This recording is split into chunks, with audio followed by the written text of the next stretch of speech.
முழு மதுவிலக்கை வலியுறுத்தி விசிக சார்பில் அக்டோபர் 2ஆம் தேதி கள்ளக்குறிச்சியில் மாநாடு நடைபெறவுள்ளது. இந்த மதுவிலக்கை வலியுறுத்தி நடைபெறவுள்ள மாநாடு குறித்து அக்கட்சியின் தலைவர் திருமாவளவன் சென்னை அசோக் நகரில் உள்ள விடுதலை சிறுத்தை கட்சி தலைமை அலுவலகத்தில் இன்று செய்தியாளர்களை சந்தித்தார். அப்போது பேசிய அவர் மத சார்பின்மை மதுவிலக்கு போன்ற காந்தியடிகளின் நிலைப்பாட்டுடன் முழுமையாக உடன்படுவதாக தெரிவித்தார். அந்த வகையில் அக்டோபர் 2ஆம் தேதி காந்தியடிகளின் பிறந்த நாளில் விடுதலை சிறுத்தைகள் கட்சி லட்சக்கணக்கான மகளிரை திரட்டி மது மற்றும் போதைப் பொருட்கள் ஒழிப்பு மாநாட்டை நடத்த உள்ளதாக தெரிவித்தார். மேலும் பேசிய அவர் இந்த மாநாட்டின் முதன்மையான கோரிக்கை தமிழகத்தில் படிப்படியாக மதுக்கடைகளை மூட வேண்டும் என்பதுதான். 2016ஆம் ஆண்டு தேர்தல் அறிக்கையில் திமுக படிப்படியாக மதுவிலக்கு நடைமுறைப்படுத்தப்படும் என உறுதியளித்தது. திமுகவுக்கும் மதுவிலக்கு கொள்கையில் உடன்பாடு உண்டு, அதிமுகவுக்கும் மதுவிலக்கு கொள்கையில் உடன்பாடு உண்டு, இடதுசாரி கட்சிகளுக்கும் மதுவிலக்கு கொள்கையில் உடன்பாடு உண்டு,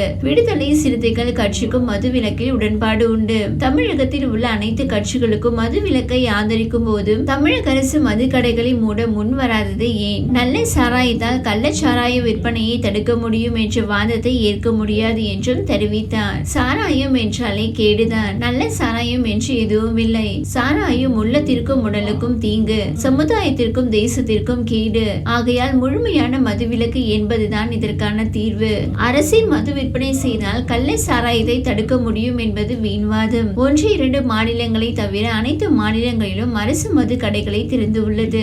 அங்கேயும் கள்ள சாராய புழக்கம் உள்ளது. முழு மதுவிலக்கை வலியுறுத்த அனைத்து ஜனநாயக கட்சிகளும் இணைந்து குரல் கொடுக்க வேண்டும். மக்கள் பிரச்சனைக்காக ஒன்றிணைந்து மாநாடு நடத்த உள்ளோம். மது கடைகளை மூடுவதற்கான காலக்கெடுவை தமிழக அரசு அறிவிக்க வேண்டும். விசிக நடத்தும் மது ஒழிப்பு மாநாட்டில் அதிமுகவும் பங்கேற்கலாம். உங்கள் பிரச்சனைக்காக எந்த சக்திகளோடும் இணைவோம். மக்கள் பிரச்சனைகளுக்காக சாதிய சக்திகளை தவிர வேறு எந்த சக்திகளுடனும் இணைவோம் என தெரிவித்தார் திருமாவளவன். மேலும் தமிழக அரசு மதுக்கடைகளை மூட முன்வர வேண்டும் என்றும் குடிநோயாளிகளுக்கு சிகிச்சை அளிக்கவும் மறுவாழ்வு அளிக்கவும் தமிழ்நாடு அரசு முன்னுரிமை அளிக்க வேண்டும் என்றும் திருமாவளவன் தெரிவித்துள்ளார். மேலும் தொடர்ந்து பேசிய அவர் மது ஒழிப்பில் உடன்பாடு உள்ள அனைவரும் ஒரே மேடையில் நிற்க வேண்டிய தேவை ஏற்பட்டுள்ளது. இதை தேர்தலுடன் இணைக்க வேண்டாம். திமுக தேர்தல் அறிக்கையிலேயே மதுவிலக்கு இடம்பெற்றுள்ளது. அதனை தமிழக அரசு நிறைவேற்ற வேண்டும். மதுக்கடைகளை மூடுவதற்கான காலக்கெடுவை தமிழக அரசு உடனடியாக அறிவிக்க வேண்டும். தேர்தல் நிலைப்பாடு என்பது வேறு, அதை இதோடு பொருத்த வேண்டாம் என்று திருமாவளவன் தெரிவித்தார். மதுவுக்கு மாற்றாக கள்ளுக்கடை திறக்க வேண்டும் என்று கோரிக்கை வலுக்கிறது என்ற கேள்விக்கும் கள்ளுக்கடை உள்ளிட்ட எந்த போதைப் பொருளும் கூடாது என்பதுதான் விசிக நிலைப்பாடு. இந்த நிலைப்பாடை தேர்தல் அரசியலோடு ஒப்பிட்டு பார்க்க கூடாது எனவும் மாநாடு நடத்தும் விஜய்க்கு வாழ்த்துக்கள் எனவும் கூறினார். திருமாவளவனின் இந்த அழைப்பு குறித்து திமுக நிர்வாகி கான்ஸ்டன்டைன் ரவீந்தர் தனியார் தொலைக்காட்சிக்கு அளித்த பேட்டியில், இதனால் திமுகவிற்கு எந்த நெருக்கடியும் கிடையாது. எங்களுடன் அவர்கள் கூட்டணியில் இருப்பதால் போராட்டம் மாநாடு நடத்தக்கூடாது என்று இல்லை. திமுகவை பொறுத்தவரை கூட்டணி கட்சிகளை கட்டுப்படுத்த மாட்டோம் என்று தெரிவித்துள்ளார். இது பற்றி அதிமுக முன்னாள் அமைச்சர் ஜெயக்குமாரிடம் கேள்வி எழுப்புகையில் கட்சி தலைமை முடிவு செய்யும் என்று தெரிவித்தார். இந்த நேரத்தில் நான் எந்தவித கருத்தும் சொல்ல முடியாது.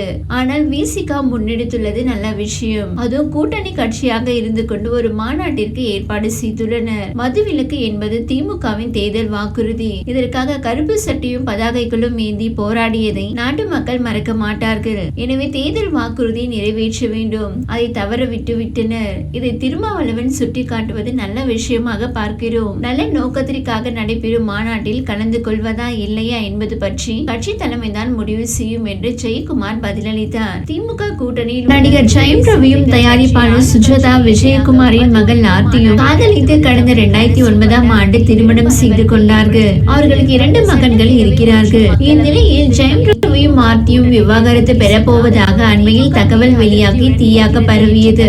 இன்ஸ்டாகிராமில் ஆக்டிவாக இருக்கும் ஆர்த்தியோ தான் ஜெயம் ரவியுடன் சேர்ந்து எடுத்துக்கொண்ட அனைத்து புகைப்படங்களையும் நீக்கினார்கள். மகன்களின் புகைப்படங்களை கூட நீக்கினார்.